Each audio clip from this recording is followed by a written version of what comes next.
Welcome to Love's Tender Flame, Tales of Romance. I'm Martell,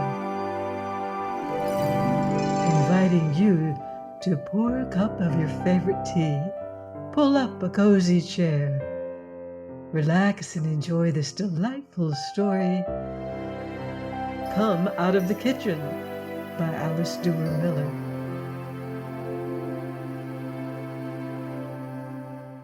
Chapter 1. The window of Randolph Reed's office was almost completely covered by magnificent gold block lettering. This, to anyone who had the time and ability to read it, and the former was more common in the community than the latter, conveyed the information that Reed dealt in every kind of real estate, from country palaces to city flats. The last item was put in more for the sake of symmetry than accuracy, for the small southern town contained nothing approaching an apartment house. From behind this pattern of gold, Reed peered eagerly one autumn afternoon, chewing the end of a frayed cigar, and listening for the sound of a motor. He was a stout young man, of an amiable though unreadable countenance, but, like many people of a heavy build, he was capable of extreme quickness of movement. This was never more clearly shown than when, about 4 o'clock, the wished-for sound actually reached his ears. A motor was approaching.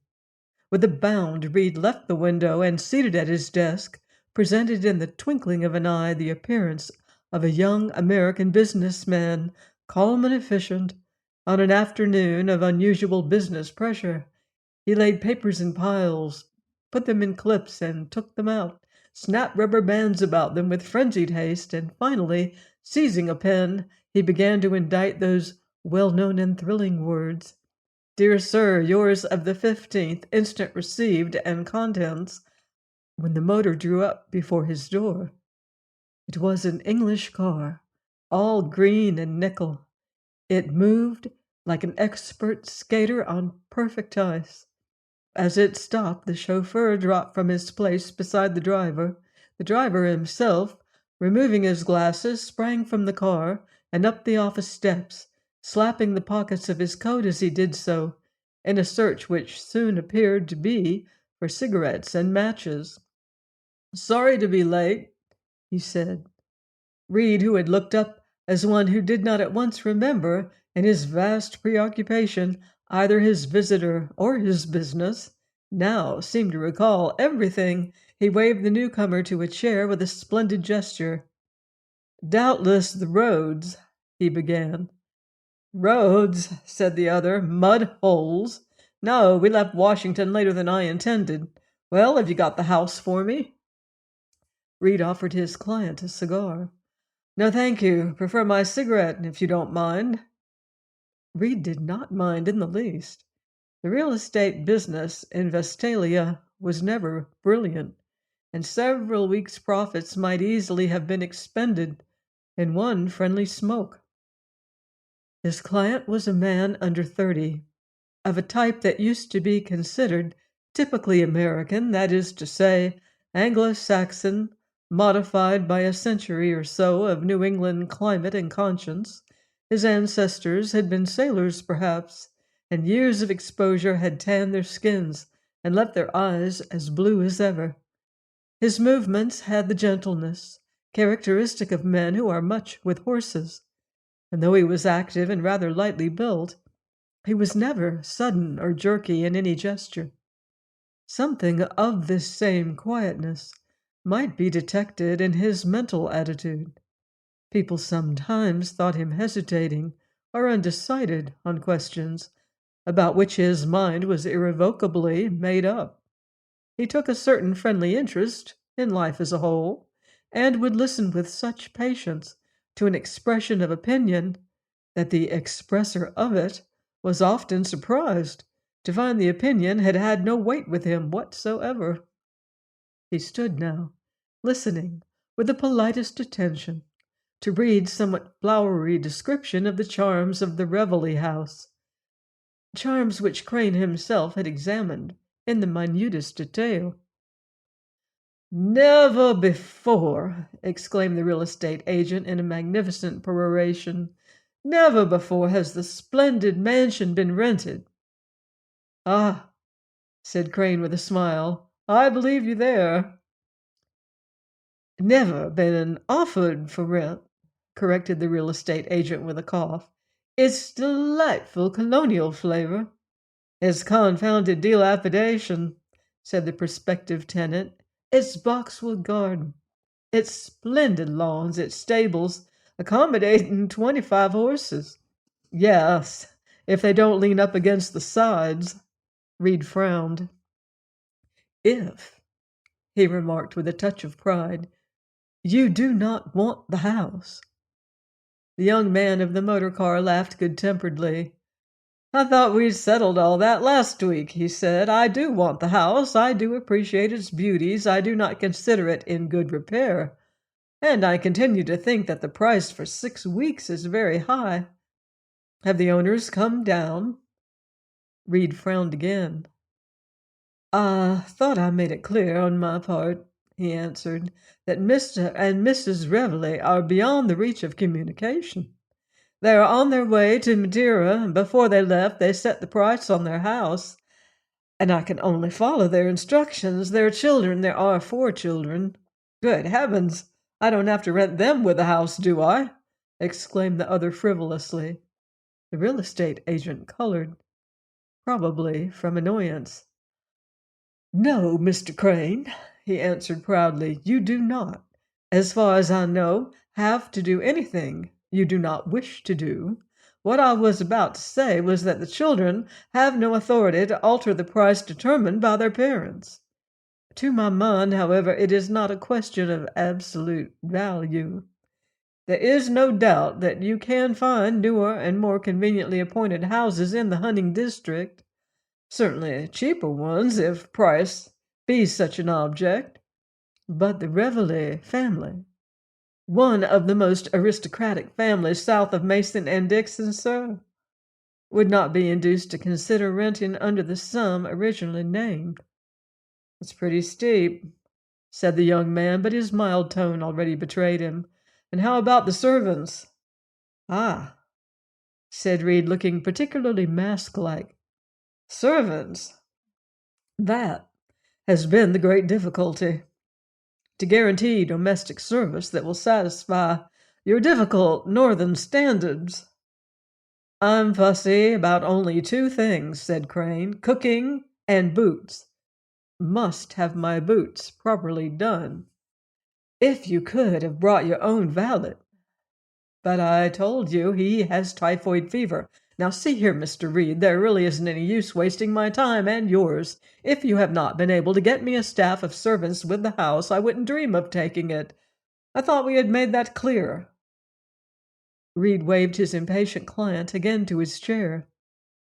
"There are, at this moment, 4 well-recommended servants yonder in the back office waiting to be interviewed." "By me?" exclaimed Crane, looking slightly alarmed. Reed bowed. "I wish first, however," he went on, "to say a word or 2 about them. I obtained them with the greatest difficulty from the cross-let Billingtons, of whom you have doubtless often heard." "Never in my life," said Crane. Reed raised his eyebrows. "He is one of our most distinguished citizens. His collection of tapestry, his villa at Capri—" "Ah, well, but that is immaterial. The family is now abroad, and has in consequence consented, as a personal favor to me, to allow you to take over 4 of their servants for the 6 weeks you will be here, but not a minute longer." Crane leaned back and blew smoke in the air. "Are they any good?" he asked. "You must judge for yourself." "No, you must tell me."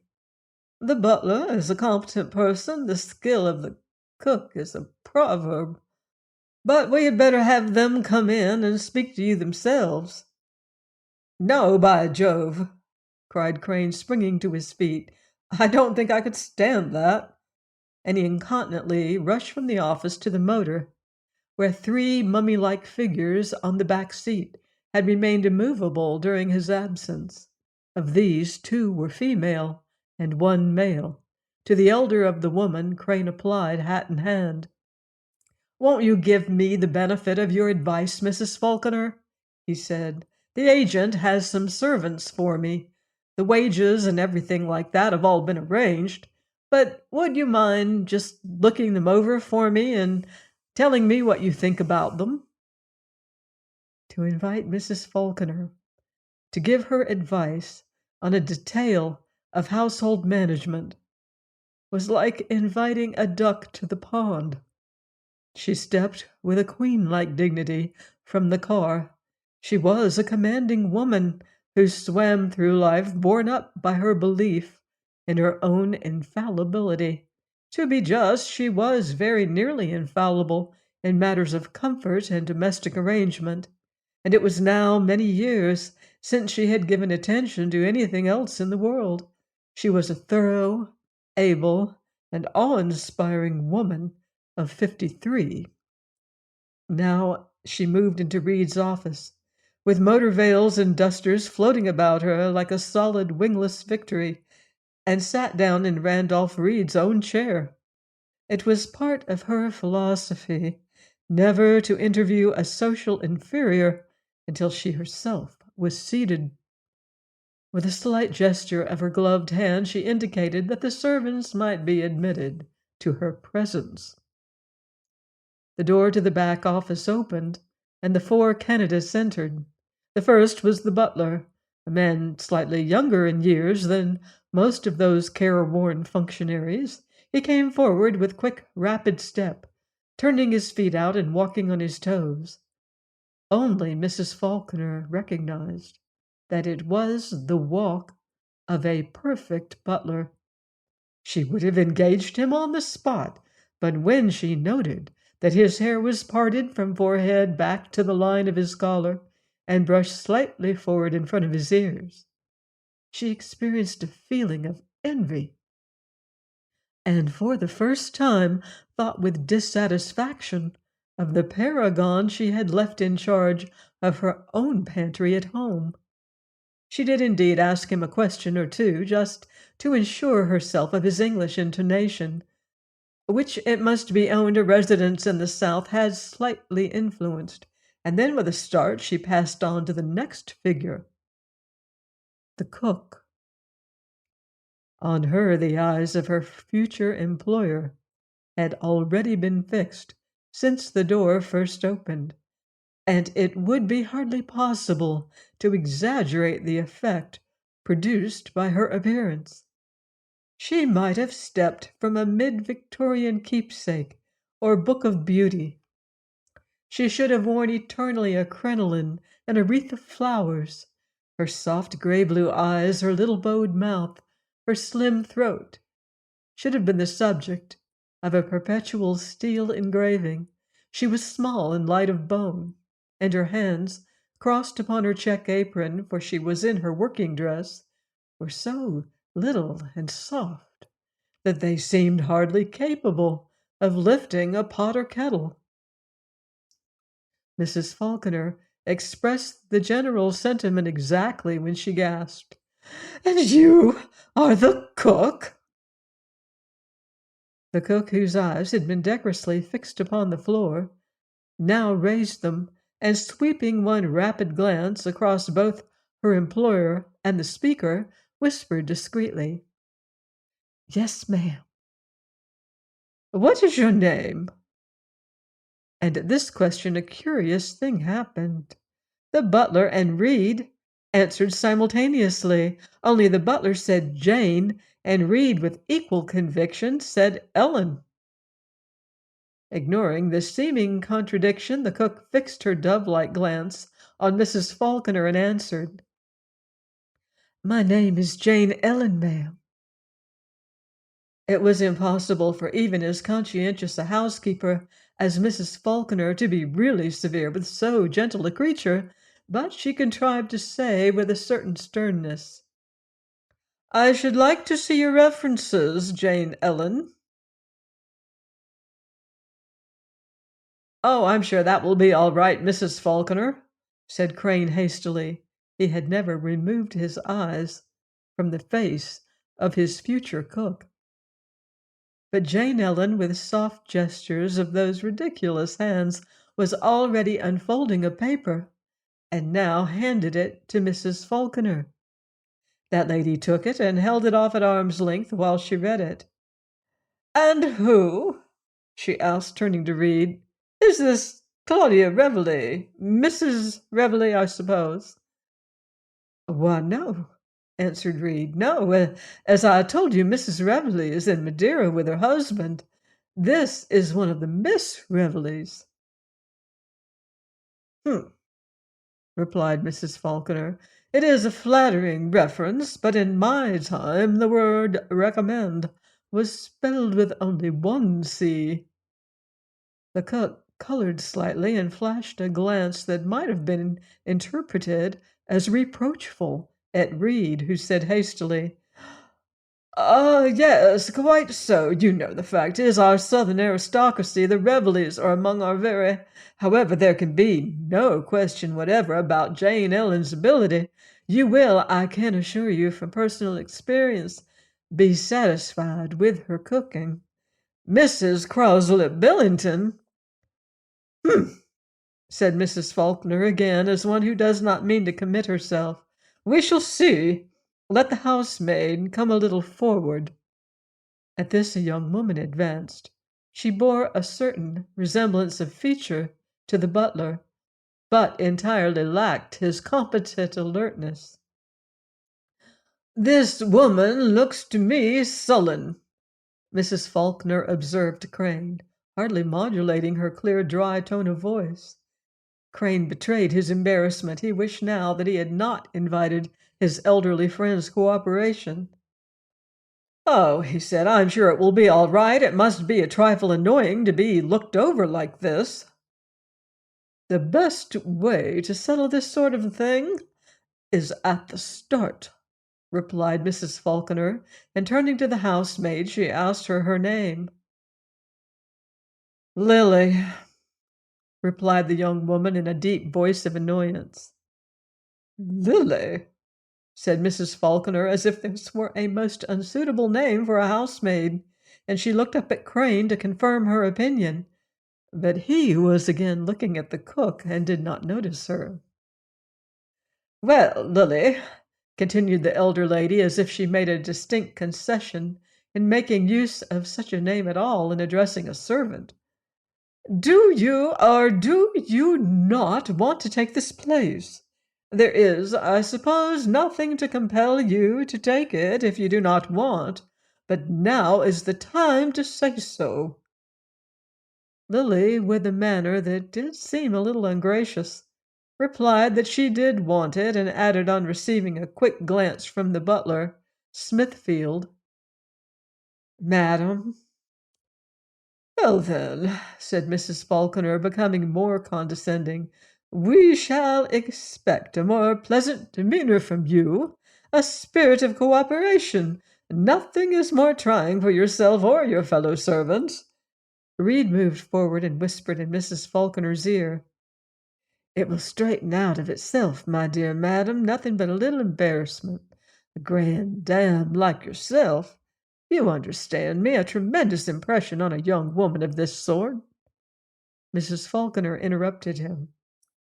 "What is the name of the boy in the corner?" she asked. At this a round-faced lad of perhaps 18 sprang forward. The most striking items of his costume were a red neckerchief and a green baize apron and leggings, giving to his appearance a slight favor of a horse boy in an illustration to Dickens. "Oi, ma'am," he said with a strong Cockney accent. "I'm the useful boy, as they say in the States." "He's very good at doing boots," said Reed. "Boots!" cried the boy, and kissing his hand, he waved it in the air with a gesture we have been accustomed to think of as continental rather than British. "A boot, particularly a riding boot, is to me. What is your name? Mrs. Faulkner asked, and this time the severity of her manner was unmistakable. It did not, however, dampen the enthusiasm of the last candidate. "My name, ma'am," he replied, "is Brindlebury. Brindlebury? Pronounced Brimber, the old Sussex name with which, ma'am, I have no doubt you, as a student of history." Mrs. Faulkner turned to Crane. "I think you will have trouble with that boy," she said. "He is inclined to be impertinent." Crane looked at the boy over her head, and the boy, out of a pair of twinkling gray eyes, looked back. They both managed to look away again before a smile had been actually exchanged. But Crane found himself making use, for the third time, of his favorite formula. "Oh, I think I'll find him all right." Mrs. Falconer, remembering the pitiable weakness of men, again waved her hand. "They may go now," she said to Reed, who hastily shepherded the four back again into the back office. When they were alone, she turned to Crane and said with the utmost conviction, "My dear Burton, none of these servants will do, except the butler, who appears to be a thoroughly competent person. But those young women, they may have been anything. Did you not observe that their nails had been manicured?" Crane stammered slightly, for the fact had not escaped him, in connection at least with one of the young women. "Don't cooks ever manicure their nails?" he said. "Seems rather a good idea to me." Reed, who was once more approaching, caught these last words. "Ah," he said, "you were speaking of the manicuring of servants' nails." Mrs. Falconer gave him a severe look. "I was advising Mr. Crane not to engage anyone but the butler." "Indeed, how very interesting," said Reed. "Your judgment in the matter is very valuable, madam, I know, but perhaps you do not sufficiently emphasize the difficulties of getting any servants at all in this part of the country. In fact, I could not undertake if these are not engaged." "Well, I could," said the lady. "I could telegraph to New York to my own intelligence office and have 3 really competent people here by tomorrow evening." For a moment Reed looked profoundly distressed, and then he went on.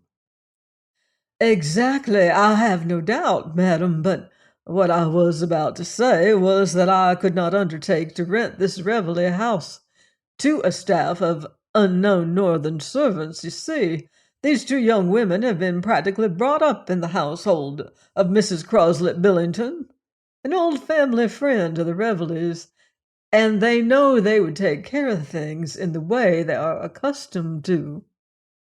Of course, very natural," said Crane. "I quite agree. I'm willing to give these people a chance. Of course, Mrs. Falconer, I don't know as much about these things as you do, but it's only for a few weeks.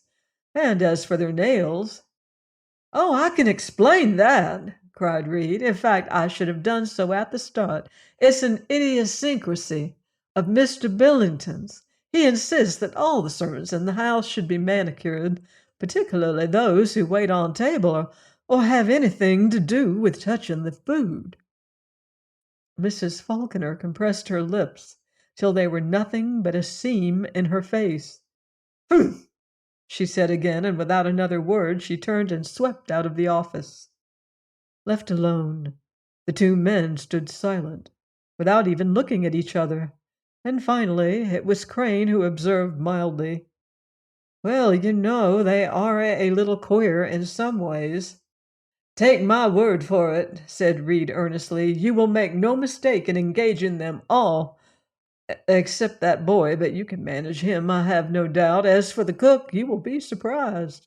Her cooking is famous in 3 counties, I assure you." An instant later, the lease was duly signed. When the motor was safely on its way back to Washington, Mrs. Falconer gave her companions on the back seat the benefit of her own impression. One was her daughter, a muscular, dark-eyed girl, who imagined that she had thoroughly emancipated herself from her mother's dominance because she had established a different field of interest. She loved out-of-door sport of all kinds, particularly hunting, and was as keen and competent about them as her mother was about household management. The two respected each other's abilities and managed to lead an affectionate life in common. The man on the back seat was Solon Tucker, Crane's lawyer, by inheritance rather than by choice. He was a thin, erect man with a narrow head and that expression of mouth at once hard and subtle that the law writes on so many men's faces. His mind was excellently clear, his manner reserved, and his invariable presupposition that all human beings, except himself, were likely to make fools of themselves. He had, however, immense respect for Mrs. Falconer's opinions on any subject, except law, on which he respected nobody's opinions but his own, least of all those of judges, and he believed that nothing would so effectively lighten his own responsibilities in regard to Crane as to marry him to Mrs. Falconer's daughter, an idea in which Mrs. Falconer cordially agreed. "You must make a point of staying with him, Solon," she was now murmuring into that gentleman's rather large ear. "If, as I fear, he actually takes this house, you have never seen such an extraordinary group of servants. Except the butler. Do you suppose it could be a plot, a blackmailing scheme of some sort? The cook?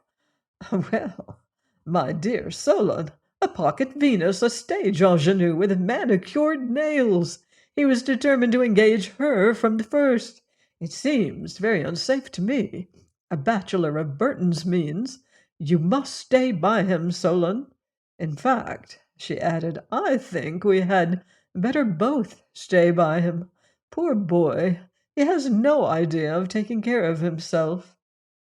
"He can be very obstinate," said his lawyer, "but I fancy you exaggerate the dangers. You are unaccustomed to any but the very highest type of English servant.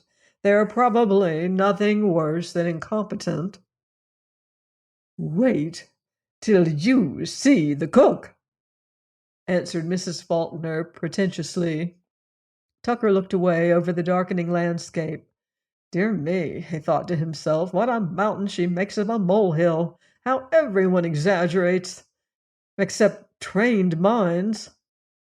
In Tucker's opinion, all trained minds were legal. Join me next time for another romantic chapter of Come Out of the Kitchen by Alice Duer Miller, here on Love's Tender Flame. Until then, love deeply and live beautifully.